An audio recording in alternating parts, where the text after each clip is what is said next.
Rosemary Grant's daughter snapped a selfie by the nursing home sign, smiling like she visited. She watched through the glass doors as her son-in-law adjusted the angle. They didn't come in. They didn't wave. 10 minutes later, they were halfway to brunch, and Rosemary Grant was in a town car headed to her attorney's. They left with filters. She left with the title, the trust, and no more heirs by default. Before we begin, may I ask, where in this big, beautiful world are you listening from? It's always a quiet honor to know who's sharing this space. Drop it in the comments and don't forget to subscribe. The sun broke through the pines in slanted gold, casting long shadows across the cracked asphalt of the nursing facility's visitor lot. Rosemary sat in her wheelchair just behind the glass doors, tucked beside a faux ficus plant that had long since collected dust. She didn't need to be close to see. She'd learned over the past few months how to observe from a distance. Outside, Cynthia lifted her chin slightly as she angled her phone. Her sunglasses, oversized and reflective, caught the building's name in reverse across one lens: South Pines Assisted Living. Dean stood behind her, hand on her shoulder, smile lacquered and motionless. His other hand clutched a thermos like it was a prop in a lifestyle shoot. "Okay, smile. Lena, scoot in." Cynthia's voice floated through the open entryway, bright and hollow. "Let's try a few. I want options." Lena stepped in, slow, eyes darting briefly toward the building. Her arms hung awkwardly at her sides. She wasn't wearing makeup. Her hair, usually neat, was tied back loosely, a few strands falling across her cheek. She didn't tuck them behind her ear. Click, click, click. Cynthia leaned back to preview the shots. "Perfect. Ugh, I look tired, but whatever. It's real life, right?" Dean laughed softly and kissed the top of her head like he was on cue. Inside, Rosemary inhaled the sterile scent of hand sanitizer and cafeteria coffee. She didn't blink. "Grateful," Cynthia announced, typing rapidly. #family first. #blessed. A soft creak behind her. Joyce's rubber-soled shoes whispered across the linoleum as she approached. "They're not coming in, are they?" she asked gently, folding her arms. Rosemary's lips curved, not in a smile, but something more skeletal. "They came for the shot, not the visit." Outside, Cynthia turned toward the car, already halfway scrolling through comments. Dean opened the passenger door, tossing the thermos inside. Lena hesitated, then followed without a word. No one looked back. No one waved. The engine started, a beep as the doors locked. Then the SUV reversed, tires crunching over loose gravel, and pulled away down the hill. "They made good time," Joyce said, scanning the lot as if double-checking. 5 minutes flat. "I've had DoorDash deliveries last longer." Joyce let out a small huff through her nose, almost a laugh, but then she stepped beside Rosemary and crouched down, her voice low. "I know it's not my place," she said, "but it's okay to be angry." "I'm not angry," Rosemary replied, eyes fixed on the now empty curb. "Angry would mean I expected better." A long silence hung between them, just the soft hum of the vending machine across the hall. "I saved them seats in the common room," Joyce said after a moment, rising. "I'll clear them out." "No," Rosemary said, "leave them." Joyce turned. "Why?" Rosemary finally looked at her. "Because people ask less questions when they think someone's coming." Outside, the sun shifted behind the ridge, casting a new shadow across the brick facade of the building. The glass door reflected Rosemary's face faintly, just enough to see the flicker of steel in her eyes. She reached into the blanket across her lap and pulled out a sealed envelope. Her name was typed cleanly across the front. Rosemary Grant. Joyce paused. "What's that?" Rosemary's thumb brushed the corner of the flap. Something they should have remembered. Then she turned, slowly maneuvering the wheelchair herself, back down the hallway past framed paintings of forests that didn't exist and inspirational quotes no one read. Halfway down she stopped. The envelope sat heavy in her lap. She didn't look back, only whispered, just loud enough for herself, "They left me for a picture." She gripped the wheels again, pushing forward into the fluorescent silence. Rosemary wheeled herself into her room without turning on the light. The afternoon sun slanted through the blinds, striping the beige walls and landing across the small writing desk where a vase of artificial carnations sat stiff and unbothered. She rolled up beside it, the envelope still resting like a sealed verdict in her lap. Her hands moved without rush, deliberate. She peeled back the flap and slid the papers out, the crisp rustle echoing louder in the silence than it should have. At the top, power of attorney, active and unrevoked. She read every line, slowly, no rush, just enough sharpness in her gaze to slice through the legalese. At the bottom, beneath the typed signature of Edmund J. Morgan Esquek, was a handwritten note. "Still yours, Ro. Call me if anyone says otherwise. Ed." Her fingers lingered on the ink for a moment, as if it carried warmth. She remembered the last time she saw Cynthia's smile change, just slightly, when she asked her mother to sign a few things before the move. "Nothing urgent," she'd said. "Just insurance updates, some family logistics, streamlining." Rosemary had pretended her reading glasses were missing. They weren't. Now she reached into the drawer and pulled out a small magnifier, glass and brass, old-fashioned and heavy. She'd kept it since her husband passed. Used it only when something needed reading with more than just her eyes. Every page checked out.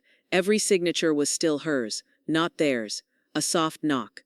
Then Joyce peeked in. "You decent." Rosemary didn't look up. For who?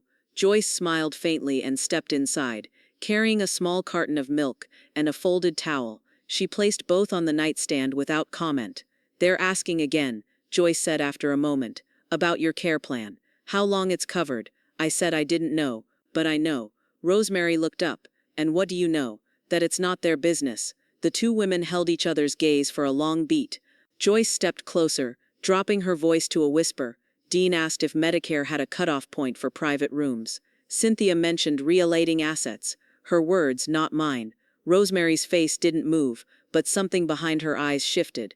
Not surprise, not rage, something colder, settled. "Longer than they'll be covered under my will," she said flatly. Joyce blinked. "That a joke?" "Not even close." A gust of wind brushed the blinds, tossing shadows across the floor like slow-moving waves. Rosemary gathered the papers neatly, returned them to their envelope, and slid them into a file folder marked Private RG. Then she pulled a notepad from the drawer and wrote a single line. "I need transport tomorrow morning," she said as she wrote. "Early. I want a driver who knows how to keep his mouth shut." Joyce tilted her head. "Where to?" "To see someone who still works for me." Joyce raised an eyebrow but didn't press. She took the note and folded it neatly into her pocket. "I'll handle it," she said, "but if I'm helping you make a move, you planning on coming back?" Rosemary tapped the envelope gently against her lap. "Depends on what I find." Joyce nodded slowly, then turned to leave. At the doorway she paused. "If you need backup, I'll call you before I call the coroner," Rosemary said, dry as bone. Joyce chuckled once, then disappeared down the hall. Alone again, Rosemary turned her chair toward the window. Outside, the same SUV from earlier was parked in the roundabout, engine idling. Dean stood beside it, talking into his Bluetooth headset, pacing slightly. Cynthia sat in the passenger seat, scrolling on her phone. Her window was down, hair tossing in the wind. Lena was nowhere in sight. They didn't look up, they weren't expecting her to. But Rosemary watched, and when the SUV pulled away for the second time that day, she finally closed the blinds. The town car was unmarked, but Rosemary recognized the driver, a retired cop with a buzz cut, quiet hands, and mirrored sunglasses that didn't reveal anything. He helped her into the back without a word. She didn't offer one either. The ride to Ed Morgan's office took less than 15 minutes, cutting through the wet green edges of Eugene, the trees swaying like they'd overheard something important. Rosemary watched them through the glass. She wasn't nervous, she was calibrating. Ed's office was tucked inside a brick colonial with a slate roof and a cracked wooden sign. Morgan and Associates, Estate and Elder Law. The building looked like it had grown out of the ground. She was wheeled through the front doors by the driver, who offered her a gentle nod before stepping back outside. The receptionist's eyes widened slightly when she saw Rosemary, but she didn't say a word. Moments later, Ed himself emerged, sleeves rolled up, collar open, tie undone like he'd been mid-argument with paperwork. "Well, hell," he said, a smile playing on the edge of his mouth, "they finally pushed you off the bench." Rosemary lifted her brows. "I walked off, just happened to be sitting." He chuckled and stepped aside to usher her in. His office smelled faintly of cedar and old books. A wall of file cabinets stood behind his desk like soldiers. The blinds were already drawn. "Tell me what you want," he said, settling behind the desk. "I'll tell you if it's legal." Rosemary reached into her handbag and pulled out a slim folder, slid it across the desk. "I need the original deed, on the house, the one I bought, paid off, maintained, and whose mortgage was once less than the cost of their hardwood floors." Ed didn't touch it. He opened a drawer, pulled out a thick binder and began flipping. I was wondering how long you'd let it ride. I let it ride long enough to confirm the passengers weren't just along for the trip. He paused, reading a section. It's still in your name, clean, no transfers. Cynthia and Dean were added as conditional residents, with revocable privileges. You wanted them to have housing after the layoffs. I wanted them safe, Rosemary said. I didn't think I had to spell out the part about them not staging a quiet coup. Ed snapped the binder shut. You're protected. That house is yours entirely. They don't own the walls. Hell, they don't even own the doorknobs. Rosemary exhaled once, then sat back. Good. Then it's time to correct their confusion. Ed raised an eyebrow. And start a war? They've already been waging one, she said calmly. I'm just moving it onto paper. He leaned forward, steepling his fingers. You sure you want to go this far? Rosemary didn't blink. They made me choose between being abandoned and being erased. I'm simply choosing neither. Ed nodded once, slowly. Then he opened a drawer, pulled out a new folder, and placed a blank revocation form in front of her. He slid over a pen. I'll need a signature, he said, and your intent in writing. Rosemary pulled the pen toward her, clicked it once, and began to write in clean, elegant script. Not frail, not shaking. She wasn't shaky anymore. To whom it may concern, this letter serves as formal notice that all prior residency privileges extended to Cynthia and Dean Grant are revoked, effective immediately. I intend to list the property for sale. Respectfully, Rosemary L. Grant. She finished, capped the pen, and slid the paper forward. Ed scanned it. Straight to the point. I'm 81, she replied.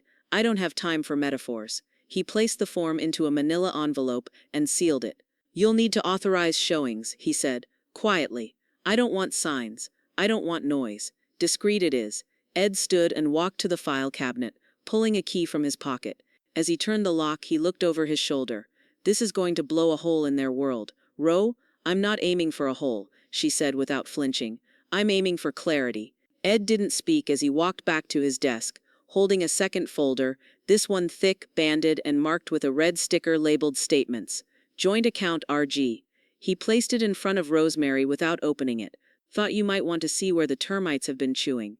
Rosemary slid her glasses on and opened the folder with a slow, careful motion, like lifting the lid off a rotted box.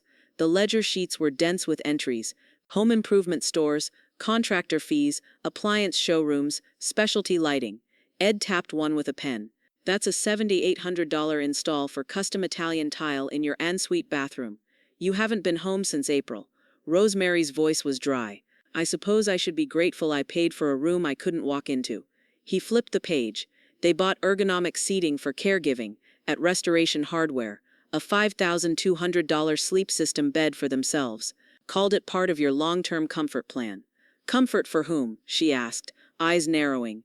Ed answered without irony. I think they meant themselves. He paused, flipped again. In 6 months, $48,672.19. Not counting groceries or gas. Rosemary reached into her handbag and pulled out her checkbook. The leather was cracked, but the pages inside were clean. How much of that account is left? Just under $21,000, Ed said. But you're still technically the primary. They're riding the legal coattails. She nodded slowly. Then it's time I shrugged. Ed pulled up his laptop. I can move the remainder into a new trust account. Solo authorization. Beneficiary only if named. Name no one, she said. He looked up. Not even. We'll get to that. For now, I want control. He clicked, typed, confirmed. By end of day, they won't have access to a dime. A long breath escaped her lips. Not relief, but release. She felt it in her shoulders. They said it was for safety, she said, scanning the statement again. Labeled it upgrades for Mom. Ed tapped the header. She smiled faintly. Nothing warm about it. Let's upgrade them, she said, right out of my life. A soft buzz interrupted the moment. Her phone, one of the few indulgences she still kept close, vibrated in her handbag. She pulled it out and turned the screen toward herself. A text. Lena, I didn't know they were posting that. I'm sorry, Grandma. Rosemary read it twice. She didn't reply right away. Ed watched her face shift. Something private passed through it. Not forgiveness, but understanding. The kind of thing that costs nothing but means everything. Then she typed, slowly. Rosemary, I know. That's why I still answer you. She put the phone down. Ed cleared his throat. She's the one who stays quiet, but she's watching. I've seen her at closings with Dean. Always looks like she wants to disappear. She's young, Rosemary said. She's also not blind. Ed nodded once, leaned back in his chair. So what next? Rosemary gathered the now pointless bank folder and held it for a second before tossing it into Ed's shred bin. They turned me into a liability. Now I'll be their consequence. He smiled. Not kindly. They won't see it coming. I know, she said. That's the point. There was no sign in the yard, no flyers, no online listing with a smiling agent or sunlit photo carousel. Just a name on a file passed discreetly from Ed Morgan to a boutique agency out of Corvallis, one that specialized in quiet transitions, homes for trust dissolutions, silent divorces, whisper-listed properties that didn't need neighborhood eyes. The agent, a slim woman named Grace, wore gray suits and drove a hybrid. She didn't ask questions. She only requested keyless entry access and a narrow showing window between 10 a.m. and 1 p.m., the hours when Cynthia taught her yoga class and Dean scouted listings or networked at the golf course. They'll never notice, Ed said, handing Grace the garage code. They think everyone works around their convenience. We're just returning the favor. Within 3 days there were 2 inquiries. One was a couple from Bend, the other was a man from Seattle. Corporate, quiet, cash in hand. By the 5th showing, Grace texted Ed with a photo. Interested. Full ask. Wants 30-day close. Back at South Pines, Joyce rolled into Rosemary's room with a tray of chamomile tea and the day's update. They still haven't noticed, Joyce said with a small shake of her head. Saw Cynthia's latest post, grateful for space to breathe, tagged at your kitchen island. Rosemary didn't look up from the paper in her lap. I'd say she should take a deeper breath. Air's about to change. Joyce smiled, then poured the tea into a mug with roses etched along the rim. Anything else you need? Rosemary looked thoughtful. Just quiet for a few hours. Might have to picture my house in someone else's hands. Joyce placed a hand on her shoulder, squeezed once and left her alone with the silence and the scent of lemon floor polish. Later that afternoon, Lena arrived without texting first. She wore a windbreaker and no makeup. Her backpack was slung over one shoulder, the zipper half stuck. Rosemary noticed. She always noticed. I only have a few minutes, Lena said softly. Mom thinks I'm picking up a prescription. Rosemary gestured toward the chair beside her. Then sit. I'll make this medicinal. Lena hesitated, then dropped into the seat, hands fidgeting with the hem of her sleeve. She thinks you're letting go of everything, Lena said finally. Rosemary turned slightly, her face unreadable. No, just them, Lena swallowed. She's scared. She should be. Rosemary replied, calm as glass. The two sat for a while in the quiet hum of the room. Lena's gaze fell on the window. Outside, the trees shifted with late autumn breeze, the leaves red and gold and already falling. I don't want to be like them, Lena said. You aren't, Rosemary said, but not wanting it isn't enough. You have to choose against it over and over. Lena nodded once, then rose. I should go. Be careful what you're careful of, Rosemary said. Sometimes silence lets the wrong people get too comfortable. That night, at exactly 8:41 p.m., Cynthia saw a strange browser tab open on Dean's laptop while searching for her login info. She clicked it. It was a secure real estate portal. The page said under contract. The photos were unmistakable. Their kitchen, their living room, the backyard with the cedar swing Dean built in 2017. She stared at the screen like it had slapped her. A message pinged from the agency site at the bottom. Buyer has submitted earnest money. Closing timeline pending owner availability. Cynthia froze. Dean, she called, her voice barely audible. He was brushing his teeth down the hall. Dean, he walked in mid-sentence, towel over his shoulder. What? She turned the screen toward him. Dean's mouth opened, but no sound came out. Ed Morgan was midway through annotating a trust dissolution form when the front door of the office slammed hard enough to rattle the glass. Mr. Morgan, Cynthia's voice pierced through the reception area, her heels striking the floor like accusations. Ed looked up without flinching. He didn't move, just folded the corner of his page neatly before sliding the document aside. Dean trailed behind her, out of breath, a car key still dangling from his fingers. We need to talk privately. Cynthia pushed straight into Ed's office like she owned the deed to it. Her cheeks were flushed, jaw tight, and her phone was clutched in her manicured hand like a weapon. You listed the house? She hissed, eyes wild. Without telling us? Ed didn't stand. Correction. Rosemary listed the house. I'm just her attorney. Dean stepped in, voice lowered. Ed, come on. Man to man, this can't be how it's going down. There's got to be some misunderstanding, some mistake. Ed opened a drawer, pulled out a folder, placed it squarely on the desk. The deed, the financial records, power of attorney. Your mother-in-law remains the sole legal owner, is of sound mind and maintains full rights over her property and finances. Cynthia didn't sit. She's punishing us. Punishment, Ed said, calmly flipping through the folder, requires an imbalance of power. This is correction. She doesn't need to do this, Cynthia said, voice rising. She's being dramatic, spiteful. She's always been passive-aggressive, but this is insane.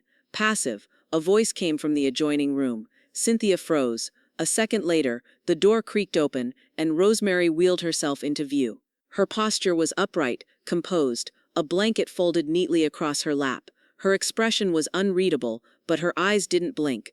I'm not punishing you, Rosemary said, voice low but clear. I'm protecting myself. Cynthia took a step back. As if someone had opened a vault, she thought she'd brick shut. You can't just cut us out of our home.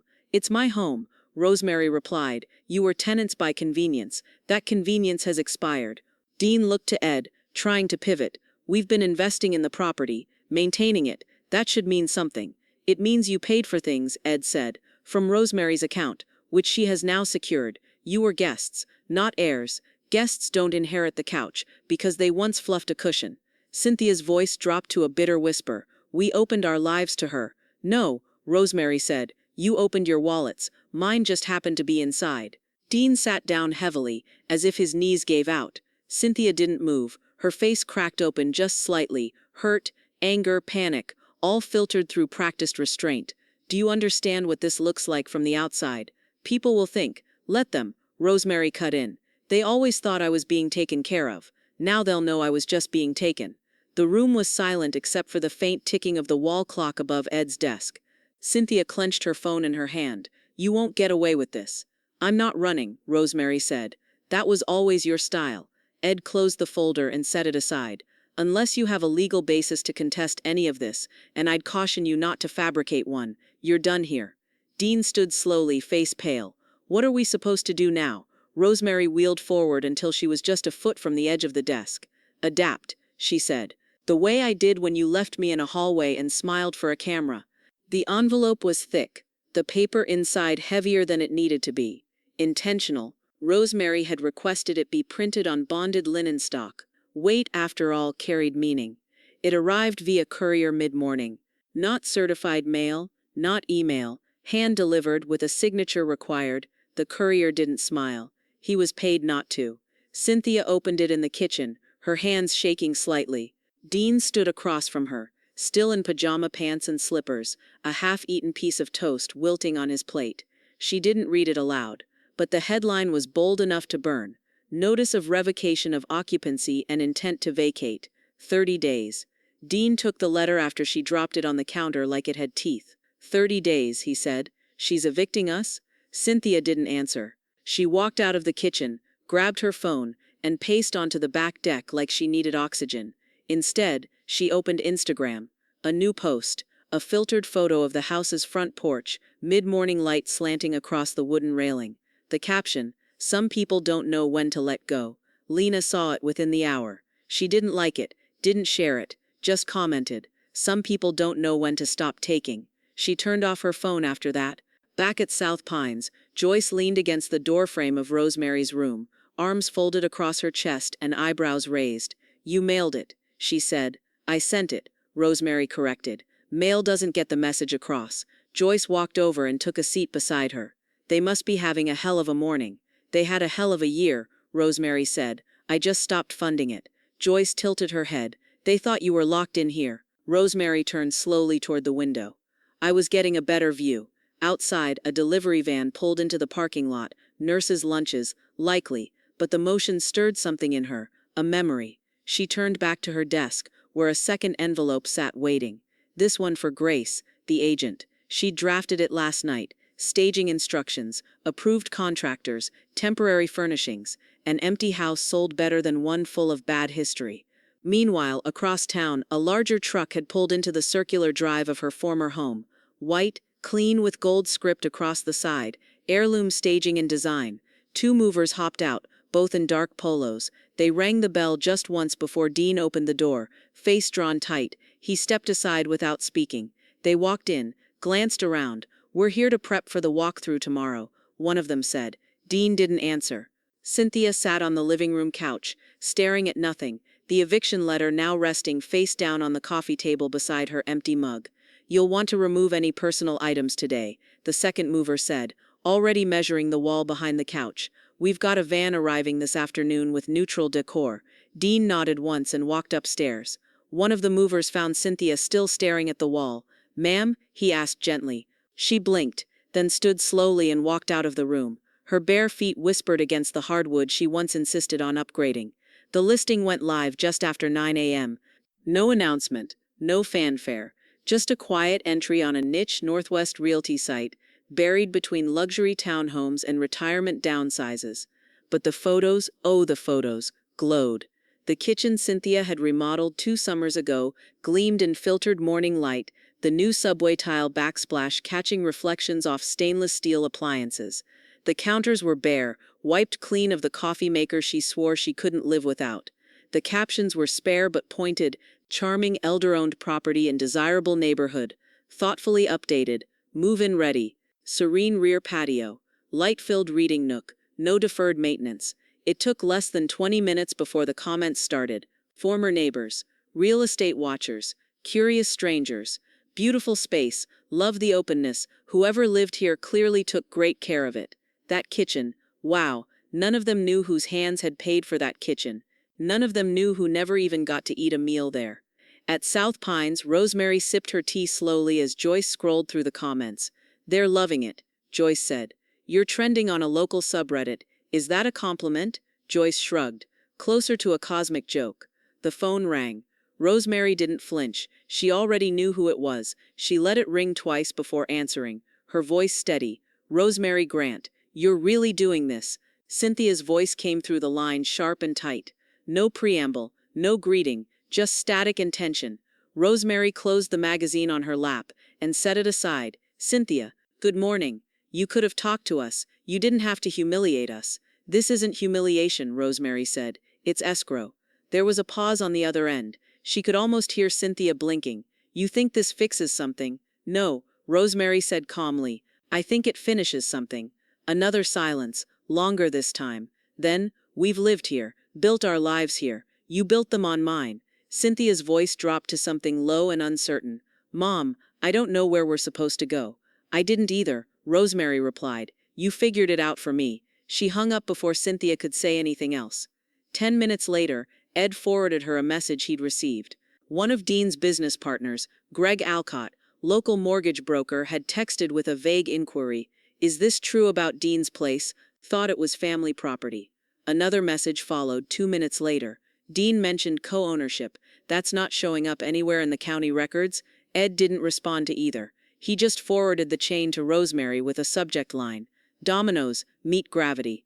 Back at the house, Dean sat on the back steps, scrolling through his phone, lips pressed in a flat line. One of his contractors had backed out of a renovation project. Another hadn't returned his call all week. He stared at the screen like it owed him an explanation. Then a car slowed in front of the house. Lena stepped out. She didn't knock, just walked halfway up the driveway and took out her phone. Snap. The "for sale pending" sign stood neatly in the yard, framed by trimmed hedges and Cynthia's still blooming hydrangeas. Lena didn't post the photo. She sent it directly to Rosemary, followed by a single line of text: "Guess it's official." Rosemary read the message and leaned back against her pillow. For the first time that morning, she allowed herself a smile. Not triumphant, not smug, just settled.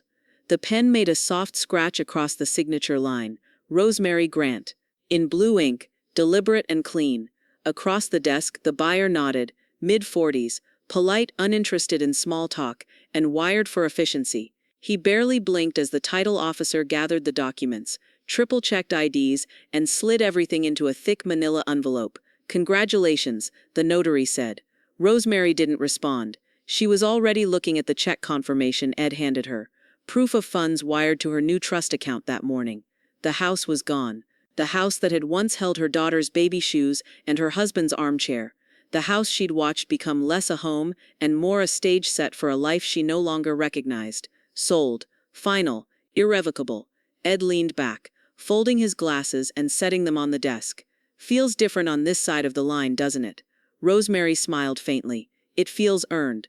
Across town, Dean opened the door to a courier holding a clipboard and an envelope nearly identical to the one they'd received a week before. This time it was worse. Notice of imminent possession transfer, 72 hours to vacate. Dean rubbed his eyes, his voice scratchy. There has to be a grace period. The courier didn't respond, just pointed at the signature line. Cynthia came downstairs in leggings and an oversized sweater, no makeup, hair in a knot that had clearly given up the night before. Dean handed her the envelope. She didn't read it, just walked to the sink and stood there, gripping the edge. Upstairs, Lena zipped the last of her things into a weekender bag. A friend waited outside in an idling Civic. No trunk space, but plenty of air between expectations. She looked around the room one last time. Posters rolled, desk drawers empty, memories neutralized. The kind of clean you do when you know you're not coming back. Outside, Dean met her on the front steps. "You don't have to go," he said, voice cracking in places it never used to. She looked at him carefully. "You said that to Grandma once too." He tried again, softer. "Can't we stay until we find something?" Behind him, the for sale pending sign had been replaced with a bold red stripe, Claude. Lena didn't answer. Rosemary did. She appeared in the driveway, door of the waiting car already open behind her.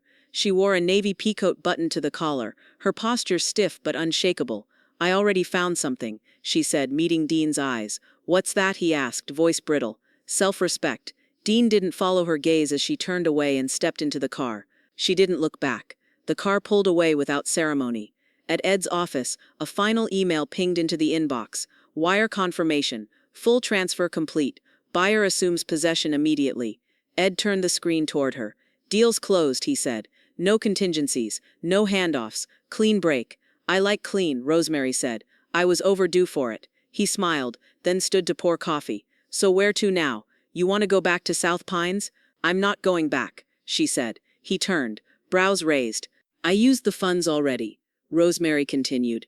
2-bedroom cottage, single level, north side of town. ADA ramps and radiant heat floors. He blinked.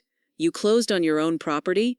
"Last week," she said. "Before this sale? Before the pictures even went live." She folded the signed documents into her bag. "Cynthia and Dean weren't just the last to leave," she added. "They were the last to know." The key turned with a soft click. The front door opened into a space still scented faintly of new paint. Eggshell white walls, oak floors with just enough give beneath her wheels, sunlight pouring in through custom blinds that hadn't yet been adjusted. A small kitchen to the right. French doors to a garden she'd never have to ask permission to visit. Rosemary rolled in slowly, not out of hesitation but ceremony. She hadn't returned to a facility, she had arrived in her own home. The craftsman cottage sat on the north end of town, tucked beneath 2 towering maples and surrounded by homes built before people started naming subdivisions after trees they'd cut down. It wasn't big, 2 bedrooms, 1 bath, radiant heat, ADA to compliant everything. It had taken 3 years of planning and 1 ruthless month of execution. She parked by the window, inhaled. It smelled like cedar and lemon oil and freedom. By Saturday, Joyce arrived with an overnight bag and a tin of cinnamon muffins. "You sure you're okay here by yourself?" she asked, scanning the gleaming countertops and low-slung light switches.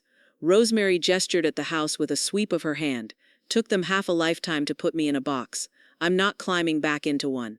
Joyce stayed the night in the guest room, brought her own pillow, and made breakfast without asking what Rosemary wanted. They didn't talk about South Pines. They didn't have to. Sunday afternoon, the doorbell rang. When Rosemary opened it, Lena stood there in jeans and a navy peacoat that looked eerily familiar. She didn't step in right away, just held out a wrapped square frame, fingers tight on the edges. "It's not much," she said, "but I thought maybe." Rosemary took the frame and peeled back the brown paper. A photo, just the 2 of them, seated on the bench at the facility garden. Arms linked, laughter midair, unscripted. "Real. I had it printed at the university lab," Lena added quickly. "Matte. Archival ink." Rosemary looked at the photo a long time, then back at her granddaughter. "This is the only family portrait I want up."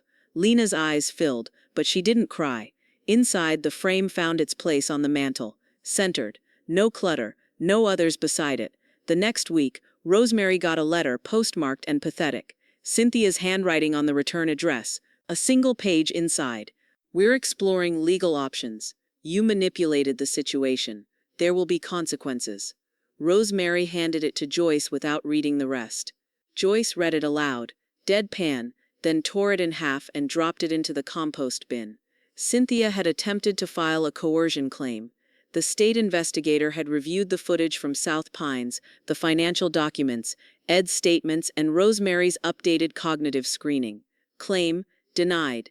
Dean tried to borrow against his business, spinning the narrative into a down-market adjustment. The lender found discrepancies in his filings.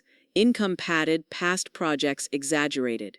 The application was flagged for financial misrepresentation. The denial came in writing. Rosemary received a copy, unsolicited. She folded it neatly and slipped it into a drawer marked past tense. That evening she made herself tea, just 1 cup, no need to brew extra now, and sat in her reading chair by the window. Outside, the garden lights kicked on automatically, illuminating the narrow path Joyce had helped line with pavers last week. She looked around, not at what had been lost, but at what had never been theirs to take. The envelope left on her doorstep was unmarked, but not unexpected. Inside, final draft language from Ed Morgan. Rosemary read it twice at the kitchen table, tea cooling beside her, sunstrip falling over the center of the page like a spotlight. Revocable living trust, successor appointment, primary trustee, Rosemary L. Grant, successor trustee, Lena M. Grant. No fanfare, no qualifiers, just a clean handoff to someone who hadn't asked for it but had earned it. She folded the papers neatly, placed them into her leather bag, and called Ed. He didn't ask questions, just gave her a time.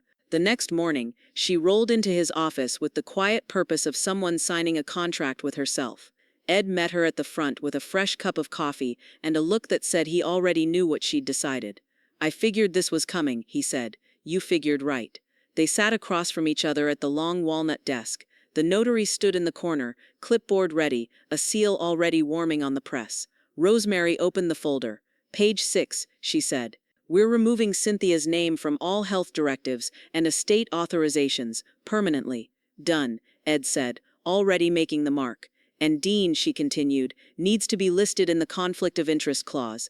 Any attempt to use his business to profit from my estate triggers an automatic legal block." Ed smiled. "Also done. It'll be in bold."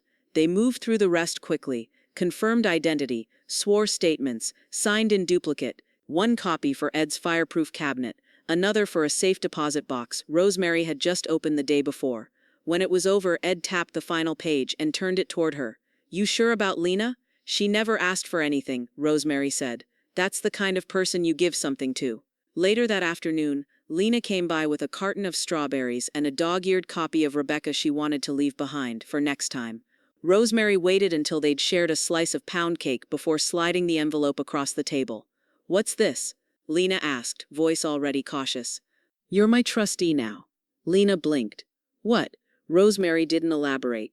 She just pushed the envelope a little closer. "I made it official this morning." Lena opened it with trembling hands, read the header, and stopped at the first signature line. Her voice cracked. "You didn't have to do this." "No," Rosemary said softly. "I wanted to." Lena set the envelope down carefully, as if afraid it might break. "I'm not even sure I know what to do with it." "You'll figure it out," Rosemary said. "You learn to be careful. Now you'll learn when not to be." They sat in silence for a moment, the air between them full but unspoken. Finally, Lena smiled. "I'll protect it." "I know," Rosemary said. "That's why I picked you." Outside, the garden lights kicked on again. Punctual, reliable, as they always did. Inside, Joyce texted from the back porch, asking if she should bring in the cushions before the evening mist settled. Rosemary replied with a thumbs-up emoji, her first ever. The envelope was ivory, stiff as cardstock and trying too hard. Gold lettering spelled out "You're invited," with an embossed flourish beneath that looked like it came from a boutique printer or a high-end Etsy shop. It was addressed to Miss Grant, not Mother, not Rosemary, not even Mom. She stared at it for a moment, before flipping it open with the edge of a butter knife. Inside, Cynthia's 53rd birthday. A brunch at a rented event space near downtown. Floral motif, champagne bar, hosted by Dean and family, RSVP by next Tuesday. No note, no apology, not even a hint that they remembered everything that had passed, let alone what hadn't been forgiven. Rosemary folded the card shut, then reopened it. The RSVP line was blank. She picked up a pen, wrote in slow, clear script, "Unable to attend. Try remembering I exist next time." She slid it back into the envelope and mailed it the same day. A week later, photos from the party trickled onto social media. Cynthia was in blush pink, holding a flute of Prosecco with the exact smile you practiced in a mirror but couldn't sustain through an honest conversation. Dean stood beside her, blazer too tight, his eyes distant. The rented space was bright and curated, greenery on the tables, balloon arch at the entrance, rented laughter echoing in the captions. Lena didn't go. She spent the morning on Rosemary's couch, curled under a throw blanket with her laptop open and a grad school application halfway completed. "I've been sitting on this form for 3 months," she admitted, eyes not leaving the screen. "Kept telling myself the timing wasn't right, or that it looked indulgent." Rosemary poured tea for both of them and placed a small plate of scones between them. "Invest in yourself," she said. "No one else will the way you will." Lena nodded without looking up. "You think I'd be good at it? Counseling? I think you already are," Rosemary said. "The paper just makes it official." Outside, a neighborhood kid biked past, a stripe of wind ruffling the hedges by the garden gate. Joyce was due to stop by later with groceries and a new crossword book. She liked the Sunday ones best, though she insisted on solving them with a pen. Rosemary leaned back and took in the peace. Real peace, not the kind purchased with silence or compromise, the kind earned through subtraction. Later that night, she spotted Dean behind the wheel of a black Prius at the grocery store pickup lane. His face was tired, framed by the glow of the dashboard. He didn't notice her in the parking lot, didn't look up when the teen handed him 3 bags and a receipt. He drove off without a word. Their new place was a rental now. 2 bedrooms, ground floor, further from downtown. No photos of that on Cynthia's feed. Rosemary didn't mention it to anyone. Instead, she returned home, lit the stovetop for soup, and opened Lena's draft personal statement. It was rough, hopeful, smart. She made one edit, just a margin note at the top. "You don't have to apologize for your ambition. Just aim it well."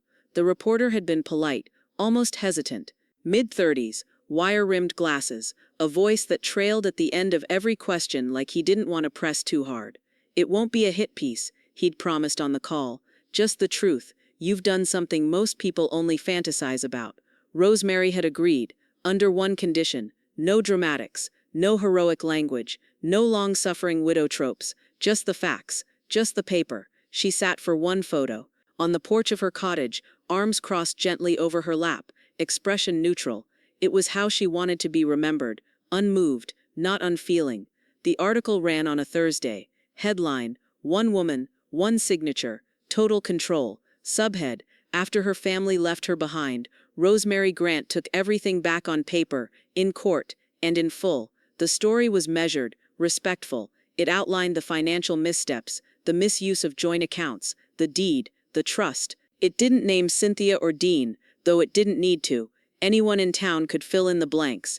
At the end, the reporter quoted her simply: "People assume your age means you've surrendered. All I did was remember I hadn't." Cynthia saw the piece before noon, sent a single text: "Interesting read. Glad you finally found your voice. Shame it came at our expense." Rosemary didn't reply. She didn't even open the message, just watched the preview on the lock screen and let it expire like food left out too long. That afternoon, Lena stopped by between classes with a bag of tangerines and a folder under her arm. "They asked me to give a talk," she said, eyes cautious. "Financial literacy for first-gen grad students, mostly women, mostly scared." Rosemary handed her a paring knife without speaking, motioned for her to sit. "You said yes?" "I did." "Then we're already ahead of where I thought we'd be." Lena grinned. "You going to heckle me from the back row?" "No," Rosemary said, beginning to peel. "I'll sit in the front." Quietly judgmental. Over at Ed's office, the article was printed on linen paper and mounted in a frame before the day was out. It now hung beside his framed law degree and a signed letter from a circuit judge. He'd called her the most patient client I've ever had. Also the most dangerous. He sent Rosemary a photo of the wall, followed by 3 clapping emojis. She replied with a thumbs up and a colon. No emoji, just punctuation. That evening, Joyce came by with a casserole she claimed was store-bought, though Rosemary could taste the hand-grated cheddar. I read the article, Joyce said, sipping cider on the porch. You and half the valley, apparently. Joyce smiled. So this is the real visiting day, huh? Rosemary turned slightly toward the garden. It's the only one that counts. The night settled slow. Lights flicked on. Somewhere across the street, wind chimes hummed through a breeze. No noise from the past. No ghosts tapping at the windows. The doorbell rang once around 8 p.m. Another envelope. This one thinner than the rest, hand-delivered, no postage. She opened it without ceremony. Inside, a final trust review packet from Ed, confirmation of reallocation and beneficiary update. She flipped to the last page and read the sentence out loud, just once. All previous family allocations removed in full. Sole beneficiary, Lena M. Grant. She sat with that for a long time, the page open on her lap, not out of uncertainty, but gravity. The flash had been accidental. Joyce had leaned too far into the bench, elbow bumping the nurse's aide, who was trying to show her how to use the tablet camera. Rosemary had laughed genuinely for the first time in days, head tilted back, hand brushing her cheek. The photo captured them mid-laugh, arms linked, sun pouring through the trees behind them like a quiet benediction. It was never meant to be framed. But Rosemary printed it anyway. She used a local shop, the kind with textured paper samples and ink that smelled faintly chemical. The clerk, maybe 20 years old and chewing a pen cap, didn't recognize her name. That was the best part. The print arrived in a stiff brown envelope. She opened it slowly, fingers grazing the matte finish. No filters, no hashtags, just her and Joyce, caught in a moment too small for spectacle and too real for performance. She placed it in the brass frame she'd saved from her husband's old desk, a piece that used to hold his Navy commission photo. Now it hung above the fireplace in her cottage, centered between two built-in shelves that held nothing breakable, nothing borrowed, nothing sentimental except that it was the only picture visible from every seat in the room. That spring, Lena graduated early. The ceremony was small, formal, sunlit. She wore a slate gray gown and clutched her diploma in one hand, the other wrapped tight around a bouquet of gardenias. Her tassel swung as she crossed the stage, eyes focused forward. No family in the audience held a sign. No one shouted her name. But when she stepped to the mic at the podium during student remarks, she paused. "I'd like to dedicate this moment to my first investor," she said, voice strong and unwavering. She didn't just believe I could grow, she made sure I had soil. Back at home, Rosemary didn't watch the live stream. She waited for the recording, watched it alone, and rewound only once to that line. She sat for a long time afterward, then stood to adjust the frame on the mantel by exactly 1 inch. Later that week she received another call from a number she no longer saved. The ringtone echoed once in the room before going silent. Then again. Then voicemail. She didn't check it. She didn't need to. The silence afterward was familiar. It had once been weaponized. The third time Cynthia called, it was early evening. Rosemary was outside, clipping dead lavender stems, the garden she'd built blooming into something she hadn't expected. Permanence. The phone buzzed against the porch railing. She picked it up, stared at the name flashing across the screen. Cynthia Grant. No message. Just the call. A reach with no clarity behind it. A last thread stretched out across a bridge that had already burned. She pressed decline. Set the phone down. Joyce appeared moments later with a pair of gloves and a new tray of seedlings. "Another one?" she asked. "Same one." Joyce knelt beside her, pushing back her sleeves. Persistent. Rosemary smiled faintly, eyes still on the flower bed. "Funny," she said. "They thought I was the one forgotten." The metal was heavier than it looked. Bronze, etched with the city seal of Eugene and the words civic valor, elder advocacy and autonomy. It came in a navy velvet box, carried by a woman in a fitted blazer who looked startled when Rosemary declined to hold it for the cameras. "No speech," Rosemary said. "But we'd love." I said no, so they handed her the box. She stood with it at her waist, both hands resting over the lid like it was an heirloom too new to trust. The auditorium lights were soft but hot, stage-level warm, and the sound of clapping filled the room with something weightier than applause, recognition without rescue. She didn't smile. She didn't tear up. She just stood there, stone still and dignified, while the audience slowly rose to their feet. In the front row, Joyce clapped with both hands, eyes glassy but proud. Ed stood beside her, nodding like a man who had always known how this would end, and Lena, wearing a simple gray dress and boots she'd scuffed on purpose, stood tallest of all. A few people cried, some clapped harder to fill the silence where a speech should have gone. But Rosemary didn't speak. She bowed her head once and turned from the podium without touching the mic. The medal stayed in the box. On the drive home, Joyce offered to come inside, maybe heat up something or just sit a while. Rosemary shook her head. "Not tonight," she said. "Tonight's too quiet to fill." Joyce kissed her cheek and left the car running until the porch light blinked on. Inside the cottage, the air smelled like mint and warm pine. Rosemary placed the metal box on the entryway table, next to her keys and the small stack of mail she already knew she wouldn't open until morning. She made tea, cinnamon chamomile, no honey, and carried it to the chair by her desk. Not the armchair, not the one by the fireplace. The desk chair, the one she only used when she wanted to remember how far she'd come. The room was dark, save for the glow of one antique reading lamp. Above the desk hung a frame, simple wood, glass unmarred, containing the first envelope Ed ever sent her, the original deed, the beginning of her return. She didn't reread it. She didn't need to. The act wasn't in the paper, it was in the pen. She sat, sipped slowly, and let the night move in around her. No music, no television, no voices trying to explain themselves, just the faint creak of radiant heat through the floor and the quiet knowledge that she had walked every inch of the distance between silence and selfhood. Her phone didn't ring. No texts, no missed calls. Joyce was home. Lena was probably reading.